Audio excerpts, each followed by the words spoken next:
ಅಂದ್ರೆ ಫೋಟೋವನ್ನು ಮಲಗಿಸ್ತಾ ಇದ್ರು.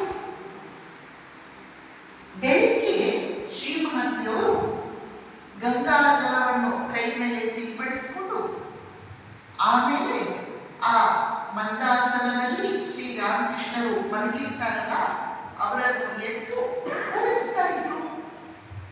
ಭಾವಚಿತ್ರವನ್ನು ಅವರು ಯಾವ ರೀತಿ ಎತ್ತಿ ಕೂಡಿಸ್ತಾ ಇದ್ರಂದ್ರೆ ಶ್ರೀರಾಮಕೃಷ್ಣರನ್ನೇ ಅವರು ಮೃದುವಾಗಿ ಬಹಳ ಭಕ್ತಿಯಿಂದ ಶ್ರದ್ಧೆಯಿಂದ ಎಬ್ಬಿಸಿ ಕೂಡಿಸ್ತಾ ಇದ್ದಾರೆ.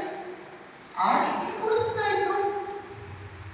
ಆ ಮಂದಾಸನ ಇದೆಯಲ್ಲ ಅದರ ಕೆಳಗಡೆ ಗಂಧ ತೆಗೆಯುವ ಕಲ್ಲು, ಗಂಧದ ಕೊರಡು, ಪೂಜೆಯ ಪಂಚಪಾತ್ರೆ, ಇನ್ನು ಕೆಲವು ಸಣ್ಣ ಸಣ್ಣ ಪೂಜಾ ವಸ್ತುಗಳು ಇದ್ವು.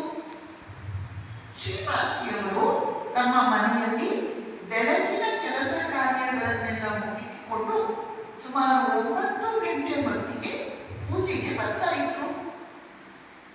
ಅವರ ಪೂಜೆ ತುಂಬಾ ಸಿಂಪಲ್, ಅನೌಪಚಾರಿಕವಾಗಿತ್ತು. ಶ್ರೀಮತಿಯವರೊಂದು ಆಸನ ಹಾಕಿಕೊಂಡು ಕುಳಿತುಕೊಳ್ತಾ ಇದ್ರು. ಶ್ರೀರಾಮಕೃಷ್ಣರ ಭಾವಚಿತ್ರವನ್ನು ಆ ಮಂದಾಸನದಿಂದ ತೆಗೆದು ಕೆಳಗೆ ಕೂಡಿಸ್ತಾ ಇದ್ರು. ಆಮೇಲೆ ಅಭಿಷೇಕ ಮಾಡ್ತಿದ್ರು, ಗಂಧ ಇಡ್ತಿದ್ರು, ಹೂವನ್ನು ಅರ್ಪಿಸ್ತಾ ಇದ್ರು, ಆರತಿ ಮಾಡ್ತಿದ್ರು, ನೈವೇದ್ಯ ಅರ್ಪಿಸ್ತಿದ್ರು. ಹೀಗೆಲ್ಲ ಮಾಡುವಾಗ ಶ್ರೀಮಾತೆಯವರು ಪ್ರತಿ ಸಲ ಶ್ರೀರಾಮಕೃಷ್ಣರಿಗೆ ಬನ್ನಿ ಕೂತ್ಕೊಳ್ಳಿ, ನಾನು ಮಾಡುವ ಅಭಿಷೇಕವನ್ನು ಸ್ವೀಕರಿಸಿ, ನಾನು ಅರ್ಪಿಸುವ ಹೂವನ್ನು ಸ್ವೀಕರಿಸಿ, ಈ ನೈವೇದ್ಯವನ್ನು ಸ್ವೀಕರಿಸಿ ಅಂತ ಮನಸ್ಸಿನಲ್ಲಿ